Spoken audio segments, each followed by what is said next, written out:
Doctor Yunus যেই সব কথা বলে বেড়াচ্ছেন সেই সব কথা অসত্য এবং সেই সব কথা বাংলাদেশের জনগণের জন্য অপমানজনক। যে ডক্টর ইউনূসের ব্যাপারে কি মামলা আছে, ডক্টর ইউনূসের ব্যাপারে যেই প্রথম মামলা আছে সেটা আমি বলেছি, সেটা হচ্ছে আপনার তিনি শ্রমিকদের অধিকার তিনি লঙ্ঘন করেছিলেন এবং সেখানে মামলা হয়েছে, তাকে সাজা দেওয়া হয়েছে। আমি আইনমন্ত্রী হিসেবে শপথ নেওয়ার পরে তাদের সাথে আমার দেখা হয় নাই, সেই সৌজন্য সাক্ষাৎকারে ওনারা এসেছিলেন।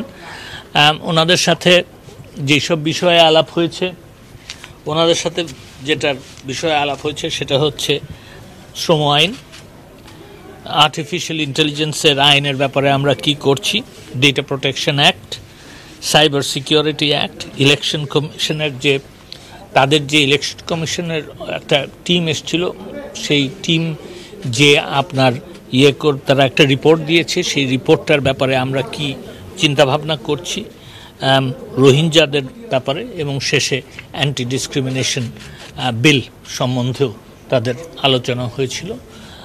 তারা আমাকে ইউনূস সাহেবের মামলা সম্বন্ধেও জিজ্ঞেস করেছিলেন। এই সব ব্যাপারে তাদের সাথে আলোচনা হয়েছে।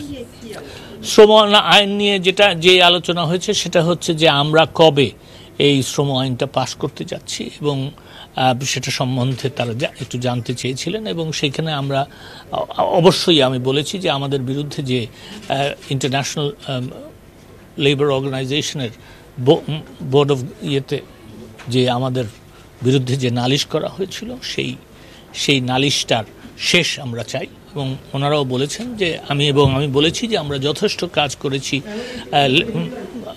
শ্রম অধিকারের ব্যাপারে এবং শ্রম আইন সংশোধনের ব্যাপারে, এবং আমার মনে হয় যে ইয়েটা শেষ করে দেওয়া উচিত। এবং তারা আমার সঙ্গে এই পর্যায়ে তারা বলেছেন যে তারা অবশ্যই চিন্তাভাবনা করবেন যে গভর্নিং বডির মিটিং যেটা নভেম্বরে হবে সেখানে আমাদেরকে সমর্থন করার জন্য। না, ওনারা জানতে চাচ্ছেন যে এটা কি বিচার কার্য, ওনাদের দেশ থেকে অনেক প্রশ্ন আসছে ওনাদের কাছে, সেই সব জবাব এর জন্য ওনারা একটু ব্যাপারটা নিয়ে পরিষ্কার হতে চাচ্ছিলেন। যে পরিষ্কার হওয়ার ব্যাপারে আমি তখন বলেছি যে ডক্টর ইউনূসের ব্যাপারে কি মামলা আছে, ডক্টর ইউনূসের ব্যাপারে যেই প্রথম মামলা আছে সেটা আমি বলেছি, সেটা হচ্ছে আপনার তিনি শ্রমিকদের অধিকার তিনি লঙ্ঘন করেছিলেন এবং সেখানে মামলা হয়েছে, তাকে সাজা দেওয়া হয়েছে। 108টা শ্রমিক ব্যক্তিগতভাবে তার বিরুদ্ধে মামলা করেছেন এবং সেইখানে তারা বলেছেন, কয়েকজন বলেছেন যে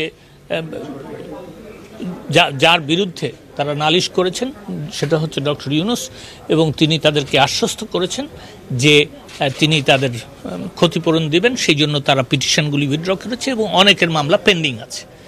এবং তার বিরুদ্ধে অ্যান্টি করাপশন কমিশন একটা মামলা করেছে, সেই মামলার ব্যাপারে আমি বলেছি মামলাটা আদালতে চলমান, আদালতে যেই মামলা চলমান থাকে তার ব্যাপারে আইনমন্ত্রী কোনো কথা বলেন না।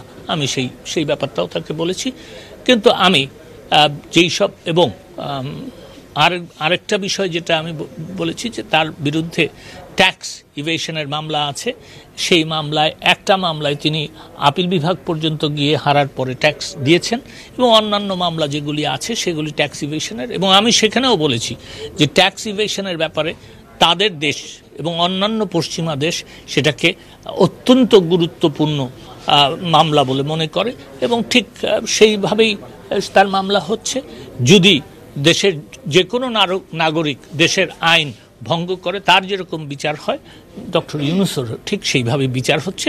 কিন্তু আমি এটা বলেছি যে ডক্টর ইউনূস যেই সব কথা বলে বেড়াচ্ছেন সেই সব কথা অসত্য এবং সেই সব কথা বাংলাদেশের জনগণের জন্য অপমানজনক।